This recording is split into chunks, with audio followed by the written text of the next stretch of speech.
It was just after 4:30 in the morning, June 3, 2011. The streets of Bloomington, Indiana, were still and silent. Street lamps flickered over rows of college apartments and sleepy cafes. Summer had just begun. For most students at Indiana University, the semester was over. A time for celebration, bar hopping, and carefree memories. But for 20-year-old Lauren Spierer, the night would end in a chilling mystery, one that would haunt her family, bewilder law enforcement, and leave a trail of suspicion, lies, and silence. To this day, no one knows what really happened to Lauren. And the deeper you dig, the more questions you find. This is the story of the girl in the locked trunk. Lauren Spierer was everything you might imagine of a bright, young woman with her life ahead of her. Petite, blonde, bubbly, just 4 feet 11 inches and barely 90 pounds. Born in Westchester County, New York, she had a rare genetic heart condition that meant her loved ones were always a little extra protective. But Lauren was determined to live life on her own terms. At Indiana University, she quickly made friends and slipped into the college lifestyle. She loved fashion, partied hard, and wasn't afraid of the spotlight. People adored her energy.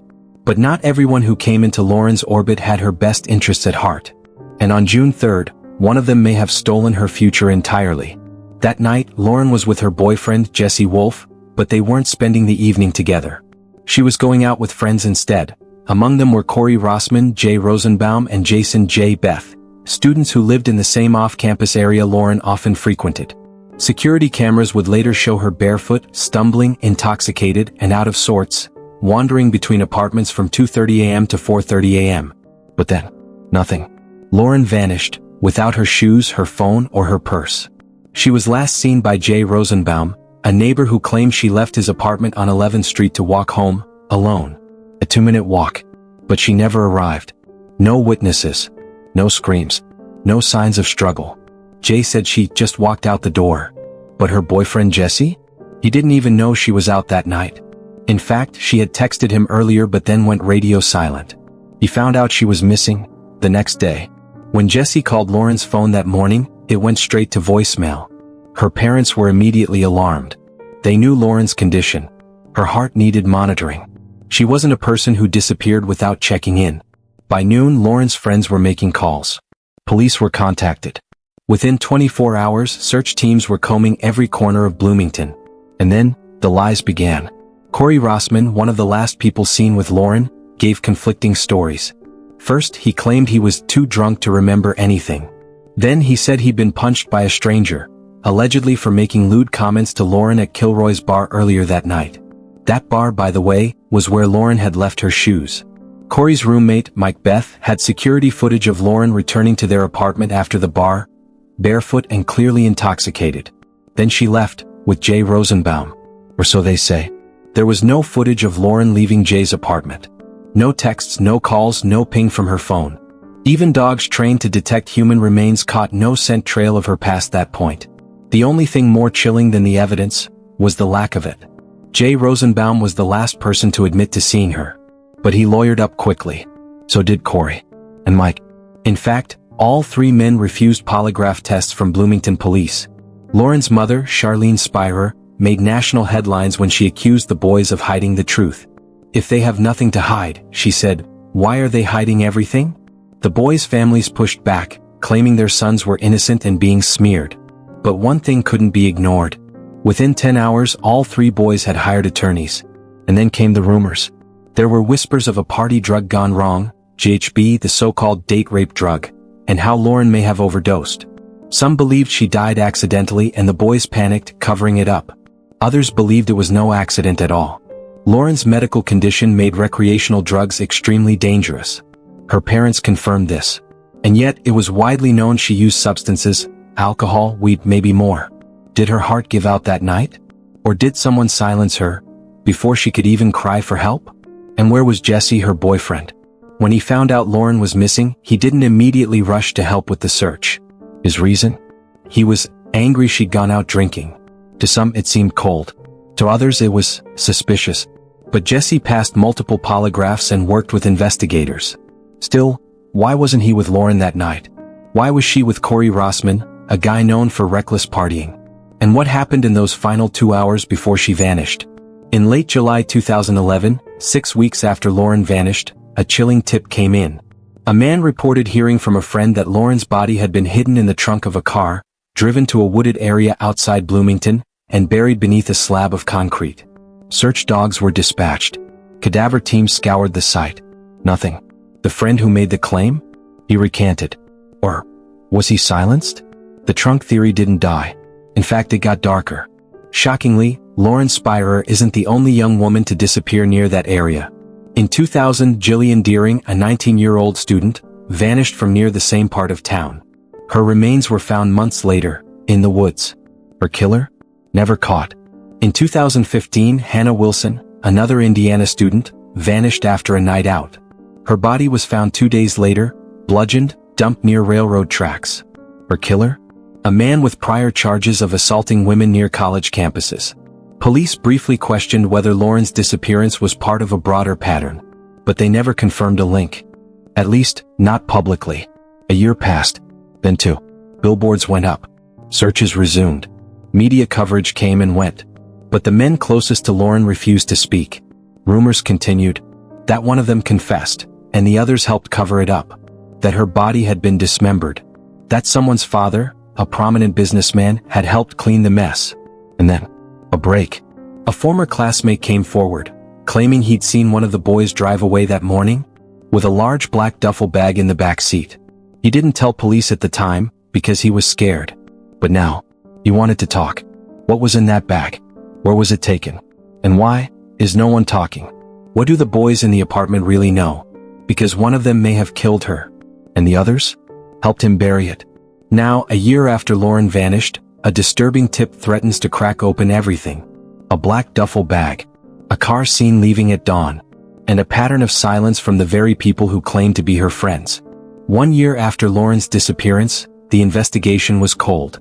But then someone came forward.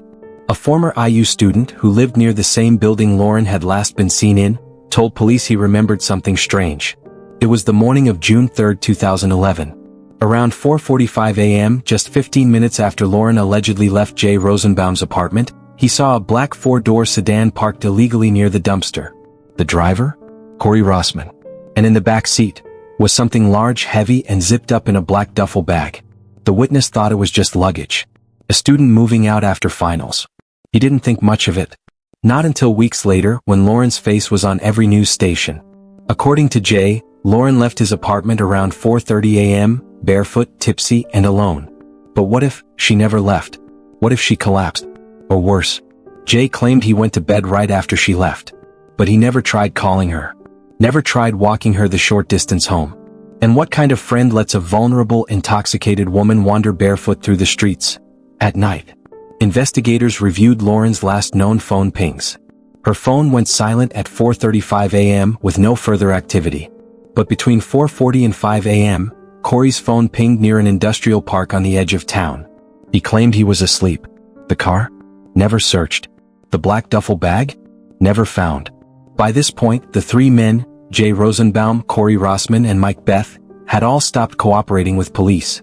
Lawyers blocked access to their apartments. They refused polygraphs from Bloomington Police. But oddly, they later agreed to private polygraphs arranged by their own attorneys. Tests we can't verify. Results that were never released. What are they hiding? Lauren Spierer had had enough. In an open letter to the men, she wrote, "You know what happened. You may not have meant for it to happen. But covering it up only prolongs the pain. For us, and for Lauren." The letter hit headlines across the country. And one of the boys' mothers allegedly told a friend, "Charlene needs to let it go. Lauren's gone. Nothing will bring her back." That phrase stunned the family. Nothing will bring her back? How do they know that? Then came the Reddit post. A user claimed to have overheard a conversation at a party in Indiana. 2 young men talking about Lauren, laughing, saying, "She OD'd." They freaked out. Put her in a bag. Took her out to the gravel pits. Police tried to trace the IP address. But the account had been deleted. Still, gravel pits. A new location. Another search was launched near the old quarries west of town. Nothing was found. But people began to whisper. Was Lauren really buried? Or dumped in water? The White River snakes around Bloomington, deep in parts, slow-moving, murky. A common dumping ground, locals say, where secrets can stay hidden for years. A search team brought in cadaver dogs and sonar equipment. but strong currents and debris made the work almost impossible. Still, divers found a woman's shoe matching Lauren's size and style, half buried in silt. It couldn't be definitively linked, but her family believed it was hers. Was Lauren placed in a bag? Weighted? Sunk? A second witness came forward in 2013. He had worked at an auto detailing shop just outside Bloomington. He claimed that, on June 3rd, a black sedan pulled up early in the morning. The young man driving looked nervous, sweaty. He asked for a rush job, inside and out. The car had a strong odor, he said. Like bleach. When asked about it, the driver said, "It's just old sweat." Later, the employee saw the same guy on TV. It was Corey Rossman. He told his manager. But they never reported it. Not until 2 years later. By then, the car was long gone. In 2016, 5 years after Lauren vanished, skeletal remains were found on private farmland just 45 miles away. Female. Small-framed. Decomposed. People held their breath. But DNA came back. It wasn't Lauren. Just another missing woman. Another unsolved case. The most disturbing part of this case is not just Lauren's disappearance. It's the network of silence surrounding it. 3 men. 1 woman. No answers. It's been over a decade and not one of them has changed their story. Not even as new tips surface. Not even as suspicion mounts. What are they protecting? Or who? There is one final theory. That Lauren never left the building at all. That a basement unit, and used, unfinished, not on any lease, was used to store something, or someone. Locals recall strange smells coming from a locked door beneath the apartment complex. A maintenance worker reported seeing a padlock on the door that had never been there before. When police checked the area, it was empty. Fresh paint on the walls. The smell? Gone. But the timing was too perfect. Did someone move her body before police arrived? And if so, where did they take her? Then in 2021, 10 years later, one of the 3 men allegedly broke down during a drunken argument with an ex-girlfriend. He told her, "We didn't mean for it to happen. But we cleaned it up. We had no choice." The girlfriend recorded part of the conversation. The audio? Garbled. But the words? Unmistakable. "She's not coming back. And if you tell anyone, you're next." The girlfriend went to police. But again, no arrests. The man's lawyer claimed it was drunken nonsense. A bad breakup. But investigators are looking closer. And the FBI has reportedly re-entered the case. What happened to Lauren Spierer may be buried beneath years of lies, erased footage and rewritten timelines. But the truth has a way of clawing back to the surface. And when it does, justice may finally catch up to the boys who swore they did nothing wrong. Because someone knows where Lauren is. In the heart of Bloomington, Indiana. A girl vanished without a trace. 20-year-old Lauren Spierer walked out of an apartment in the early hours of June 3, 2011, barefoot, intoxicated, alone. At least, that's what we were told. But the further you dig into the people she spent that final night with, the more the story unravels. And now we enter the shadows beneath the surface. Into a place no one was supposed to know existed. A place some believe may have been Lauren's true final location. This is the secret room. Tucked beneath the red brick apartment building where Corey Rossman and Mike Beth lived was something unusual. Most residents didn't even know it was there. It wasn't listed on any lease agreements. It wasn't part of the official floor plan. And yet, beneath the stairs, was a locked, narrow hallway leading to a sealed basement unit. It had no windows, no ventilation, just a steel door, and a padlock. A maintenance worker, who asked to remain anonymous, reported seeing that door closed off just days after Lauren disappeared. At first, he thought it was a utility room. But a week later, when he returned to change the building's air filters, the padlock was gone, and the inside had been freshly painted. The smell? Bleach. Strong enough to sting the eyes. He told his supervisor. But they shrugged it off. He didn't push it. Until 2016, 5 years later, when he saw a tipped line being aired on a national documentary. That's when he called. Investigators re-entered the building with a warrant. They found the storage room, mostly empty. But traces of chemical agents were recovered from the concrete floor. Chlorine, ammonia, and degreasers. All commonly used in professional crime scene cleanup. In the corner? A single zip tie and a smudge of pink fabric fused into the concrete. The lab couldn't recover DNA. But Lauren's family confirmed she had been wearing a pink top that night. In late 2021, an anonymous call came into the Bloomington Police Department. The voice was male, distorted. He said only 6 words. "You're looking in the wrong place." Then silence. The call was traced to a burner phone purchased in a town 30 minutes south of Bloomington, Bedford, Indiana. But by the time authorities arrived, the phone was gone. What's in Bedford? One thing caught their attention. A private quarry closed off to the public since 2010. Abandoned buildings. No cameras. No lighting. Just water, limestone, and shadows. In March 2022, a quiet search was conducted at the quarry under federal oversight. No press. No drones. No public announcement. Divers explored a half-submerged shack. Inside they found a rusted box spring, duct tape, and a plastic tarp. But the most disturbing discovery? Scratch marks along the inside walls. And hair strands, blonde. DNA was too degraded to confirm identity. But Lauren's family was told privately. And that's when Lauren Spierer made a chilling statement. I believe we were lied to from the beginning.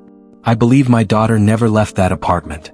A former IU student sent a letter to Lauren's parents in April 2023. No return address. The note was short. Read, "You were right. She never left the apartment." He panicked. The others helped. "She's not in Indiana anymore. I'm sorry." Attached was a torn photo, a blurry image of a girl standing at a party. Red Solo cup. Pink tank top. Date stamped, June 2, 2011. The last known candid image of Lauren Spierer. The girl in the photo was smiling. Hours later, she'd vanished forever. Some still argue it was an accident. That Lauren, tiny, intoxicated, possibly on drugs, collapsed. Died of heart failure. That the boys panicked and covered it up. But new evidence paints a darker picture. An ex-girlfriend of one of the men says she was once choked by him during sex. She says he told her, "It's not like I haven't done it before." She reported it. But no charges were filed. She moved states. And refuses to speak publicly. But the pattern is there. Lauren's bruises. Her missing shoes. The panicked cleaning. And the sealed room. It no longer looks like panic. It looks like a plan. The most persistent question has never been, what happened to Lauren? It's been, why won't they talk? What binds these men to silence? What power keeps them from breaking? There are whispers of political ties, of family wealth, of deals made behind closed doors. A former IU professor told investigators in 2022, "This was no accident. If Lauren's last name weren't Spierer, we'd have arrests already. But this town? It protects its own." In late 2023, a new witness emerged. A woman who rented a short-term unit next door to Corey Rossman in May 2011, just 2 weeks before Lauren vanished. She claims one night she heard screaming through the walls. She was too afraid to report it. The next morning, she said, there was a brown tarp laid across the back stairwell. When she asked about it, Mike Beth told her, "We're just getting rid of some trash." She moved out days later. Until recently, she never realized the date matched the timeline. She is now speaking to the FBI. 12 years have passed. No body. No confession. No charges. But Lauren's story refuses to be buried. And every time a new tip comes in, every time someone finally speaks, the noose tightens. Because someone in Bloomington knows what happened in that room. And someone helped make her disappear. We expose the last man to see Lauren alive, dig into the security footage that was erased, and uncover the one person who may have seen everything, but never came forward. Until now. Because this case may not be cold anymore. It may be closing in.